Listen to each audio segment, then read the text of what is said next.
Syukur, pria 44 tahun asal Madura, sudah hampir 15 tahun tinggal di Kota Kembang. Setiap sore pukul 4, ia mulai mendorong gerobak satenya keluar dari gang kecil tempat ia tinggal. Gerobak kayu tua bercat biru pudar dengan roda yang sudah sering berdecit. Di sisi kanan tergantung lentera kecil berlampu minyak, dan di bagian belakangnya ada tungku arang yang selalu berasap, mengeluarkan aroma daging bakar yang khas. Suara roda gerobak yang beradu dengan aspal sudah menjadi musik sore bagi warga sekitar. Anak-anak sering menyambutnya dengan teriakan Sati, dan para pekerja yang baru pulang kantor menghentikan motor mereka untuk membeli beberapa tusuk. Syukur selalu ramah. Suaranya berat dan hangat. 5 tusuk kambing, Bang. Pedesnya biasa. Ya, siap, Kang. Sate Syukur. Pedesnya nyantol di lidah. Menjelang malam, sekitar jam 10, suasana berubah. Pembeli mulai sepi, suara jalan raya menurun, dan udara menjadi lembab oleh embun. Syukur biasanya terus berjalan ke arah utara, melewati kawasan yang mulai gelap. Deretan rumah kontrakan, toko tutup, dan pepohonan di pinggir jalan yang menunduk berat. Lampu jalan di daerah itu sering mati. Kadang satu-satunya cahaya datang dari bara arang yang menyala di gerobaknya sendiri. Setiap kali angin lewat, bara itu berkedip seperti mata kecil yang hidup. Syukur sudah terbiasa dengan sepi. Namun ada satu hal yang selalu ia perhatikan. Setiap lewat depan rumah tua di ujung jalan Karanganyar, ia mencium aroma sate yang mirip miliknya. Padahal tidak ada siapapun di sana. Rumah itu gelap, tak berpenghuni sejak lama. Pernah sekali saat berhenti di depan rumah itu karena kelelahan, ia mendengar suara lirih. "Bang, 1 porsi, 5 tusuk aja." Suara perempuan muda, lembut tapi berat, seperti datang dari dalam rumah. Ia menoleh.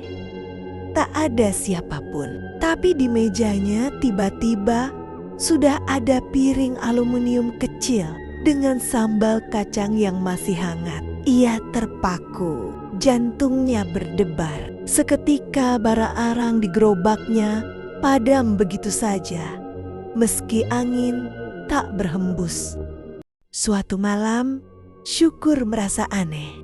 Sudah hampir setengah 12 malam, tapi satenya belum juga habis. Biasanya jam segitu bara arang sudah padam, tinggal sisa tusuk-tusuk gosong yang tak terjual. Tapi malam itu, entah kenapa, sate masih setengah gerobak. Ia melirik jam di ponsel bututnya, lalu menghembuskan napas berat. Kalau begini bisa rugi besok, gumamnya.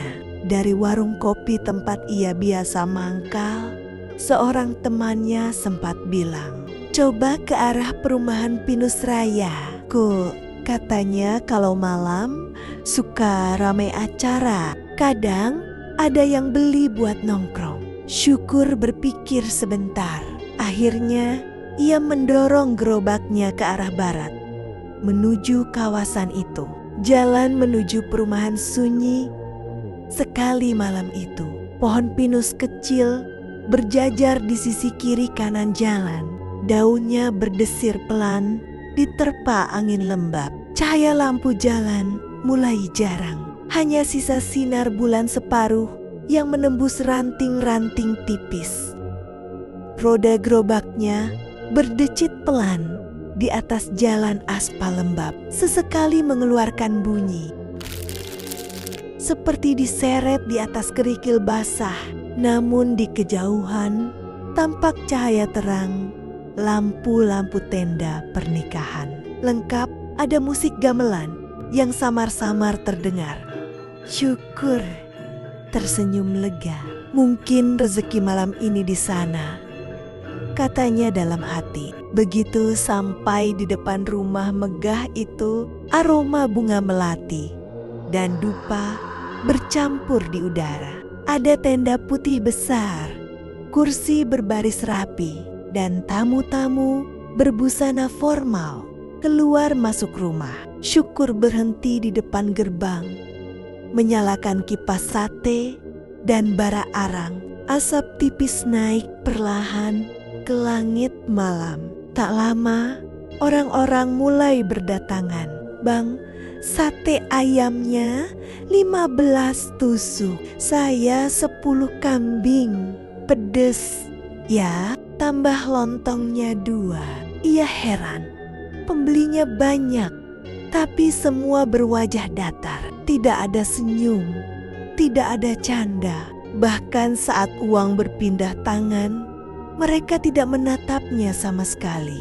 Syukur menelan ludah. Keringat dingin mulai turun dari tengkuknya. Sate-satenya laris, tapi rasa di dadanya tidak enak. Musik gamelan makin pelan, seperti mengalun dari kejauhan.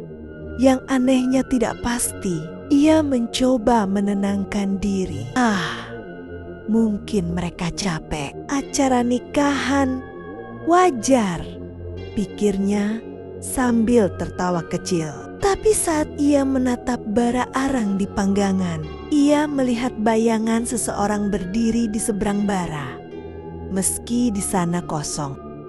Malam itu sudah hampir pukul 12:30. Udara makin dingin. Embun mulai turun di daun pinus yang bergetar pelan di atas tenda pesta. Syukur terus memanggang sate. Tangan kirinya sibuk membalik tusuk demi tusuk, sementara matanya melirik para pembeli yang datang silih berganti. Aneh, pikirnya. Tak ada satupun dari mereka yang mengajak bicara. Biasanya pembeli suka bercanda, menawar harga, atau sekadar berkomentar soal sambal. Tapi malam itu tak ada suara selain bara arang yang berdesis. Ia mencoba membuka obrolan. Suaranya serak karena asap. Ini acara siapa ya, Bu? Ramai betul. Malam-malam begini tak ada yang menjawab. Perempuan yang baru saja mengambil sate hanya menatapnya sebentar. Tatapan itu datar, lalu berbalik pergi tanpa sepatah kata pun. Syukur menelan ludah. Jantungnya mulai tak karuan. Ia menoleh ke kiri. Seorang bapak berkemeja batik berdiri diam menunggu pesanannya. Tapi ketika bara arang menyala sedikit terang, Syukur melihat kulit wajah si bapak tampak aneh, seperti meleleh pelan, menetes ke bawah seperti lilin cair. Matanya hitam seluruhnya, tak ada putih, hanya kegelapan penuh. Syukur mundur 1 langkah. Matanya membelalak. Ia menoleh ke arah pembeli lain, dan semuanya berubah. Wajah-wajah yang tadinya tampak normal kini bergelombang, menetes. Beberapa tanpa hidung, sebagian hanya berupa lubang hitam besar di tempat mata seharusnya. Dan meski mulut mereka tak bergerak, terdengar suara lirih serempak dari arah mereka. Syukur menjatuhkan kipas sate dari tangannya. Napasnya tersengal, tubuhnya kaku. Ia mencoba berbalik, tapi kakinya seolah menancap di tanah. Bara arang di tungku bergetar, lalu padam. Tiba-tiba Semua cahaya di tenda itu lenyap, hanya tersisa kegelapan dan bau daging terbakar. Dalam gelap itu, Syukur masih bisa melihat samar-samar bayangan tubuh yang mendekat dengan wajah meleleh dan mata berlubang mengalirkan cairan hitam. Suara langkah mereka pelan bersamaan dengan suara berderak dari arang yang membeku. Syukur ingin berteriak, tapi suaranya tidak keluar. Udara terasa berat, dingin menusuk tulang. Ia mencoba mengangkat tangan, namun tubuhnya kaku seperti batu. Dan saat salah satu dari sosok itu menyentuh bahunya, kulitnya terasa dingin seperti besi basah.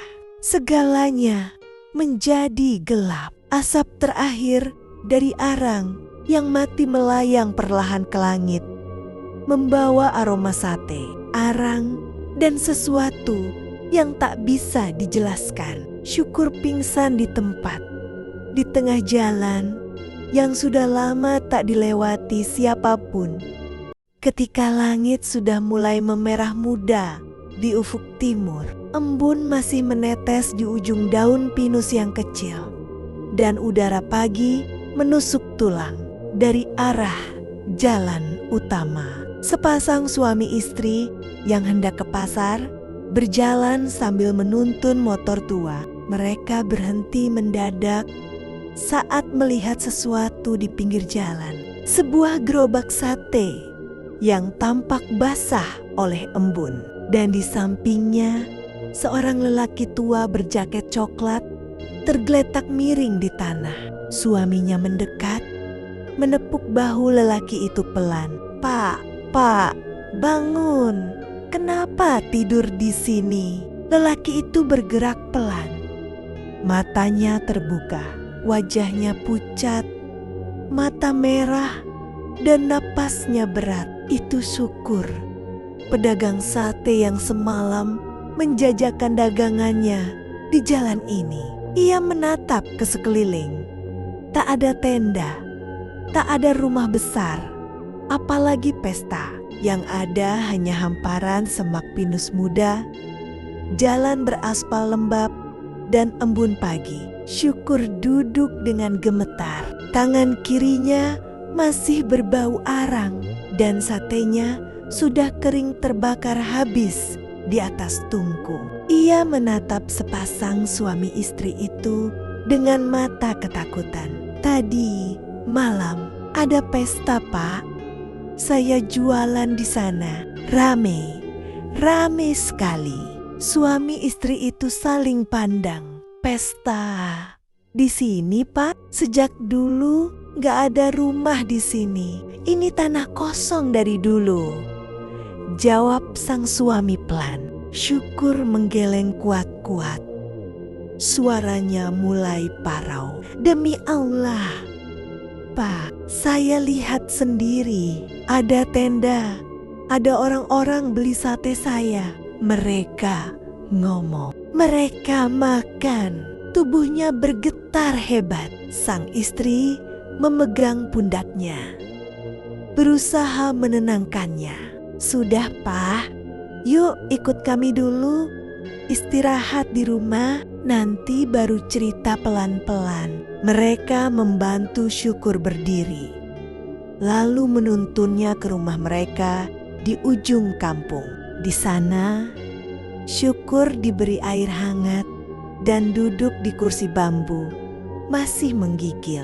Warga lain mulai berdatangan, penasaran melihat pedagang sate yang katanya semalam berjualan di tanah kosong. Saat ditanya berulang kali, Syukur tak mengubah ceritanya sedikit pun. Ia bersumpah atas nama Allah bahwa ia melihat pesta pernikahan, mendengar musik, dan melayani pembeli yang ramai. Matanya berkaca-kaca, suaranya bergetar. "Kalau saya bohong, nanti biar saya tidak bisa jualan sate lagi," katanya, menunduk dalam-dalam. Sunyi menyelimuti ruangan. Beberapa warga saling pandang, sebagian percaya, sebagian menganggap Syukur hanya kelelahan. Namun, satu hal membuat mereka semua merinding. Di bagian belakang gerobak sate Syukur masih ada uang kuno zaman dulu yang tampak lusuh. Matahari sudah naik setinggi pohon kelapa ketika Syukur akhirnya diantar pulang oleh salah satu warga kampung itu. Ia duduk di boncengan motor butut. Tubuhnya masih lemas, matanya kosong memandangi jalanan yang dilewatinya setiap malam. Tapi kini terasa asing. Gerobak satenya diikat di belakang, bergoyang pelan di jalan berbatu, menimbulkan bunyi roda besi berderak pelan. Udara siang mulai hangat, tapi wajah Syukur tetap pucat. Sepanjang perjalanan, ia hanya diam, kadang menatap tangannya yang masih berbau arang, kadang melirik langit seolah mencari sesuatu yang tak terlihat. Ketika sampai di gang kecil tempat kontrakannya, seorang perempuan parubaya berlari dari dalam rumah sambil menjerit kecil. "Ya Allah, Pak Syukur, di mana saja dari semalam?" Itu istri Syukur, mengenakan daster biru muda.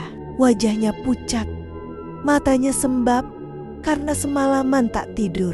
Di belakangnya, seorang anak laki-laki kecil berumur sekitar 8 tahun ikut berlari memeluk kaki ayahnya. Syukur terdiam lama. Ia hanya memeluk mereka berdua erat tanpa berkata apa-apa. Tubuhnya masih gemetar, matanya berkaca-kaca. Istrinya menangis, mencium tangannya berulang-ulang. "Kami kira Bapak kenapa-kenapa. Saya hampir lapor ke Pak RT." Istri itu berujar di sela tangis. Syukur menunduk, suaranya pelan. "Serak, saya cuma jualan, Bu. Tapi jalannya nggak seperti biasanya." Istrinya menatap bingung. Ia ingin bertanya lebih jauh, tapi melihat wajah suaminya yang pucat dan mata yang kosong, ia hanya memilih diam. Siang itu, Syukur beristirahat di dalam rumah. Gerobak satenya ditaruh di halaman. Arangnya sudah benar-benar mati, tapi aroma asapnya masih samar tercium, bercampur wangi tanah basah setelah embun.